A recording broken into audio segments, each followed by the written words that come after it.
ኦሪት ዘፍጥረት ምዕራፍ 1 ከቁጥር 1 እስከ 4 የዓለም አፈጣጠር ታሪክ ከኛ ከህይወታችን ጋር እንዴት ልናነጻጽረው እንችላለን?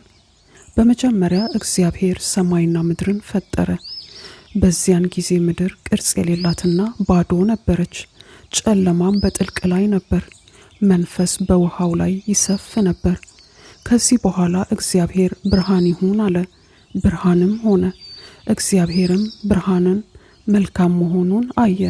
እግዚአብሔርም ብርሃንን ከጨለማ ለየ። እግዚአብሔር ብርሃኑን ቀን ብሎ ጠራው፣ ጨለማውንም ሌሊት ብሎ ሰየመው። ቀኑ መሸ፣ ሌሊቱም ነጋ። አዳምና ሔዋን ፍሬውን ከበሉ በኋላ አስፈሪ ውሸት ወደ ዓለም ገባ። ይህ ውሸት የማይጠፋ ነገር ግን በሰው ልብ ውስጥ የሚኖርና ለእግዚአብሔር ልጆች ሁሉ የሚዋሽ በእያንዳንዱ ልብ ውስጥ ገባ። ጨለማም በጥልቅ ሆነ፣ ልባቸው ባዶ ሆነ፣ በሐዘን ተሞሉ፣ ፈሩ፣ ከእግዚአብሔርም ተሸሸጉ። እግዚአብሔርም እንዲህ ሲል ጠራው፣ አዳም የት ነህ? ዛሬም እግዚአብሔር እኛን እንዲህ ሲል ይጠራናል፣ ልጆቼ የት ናችሁ?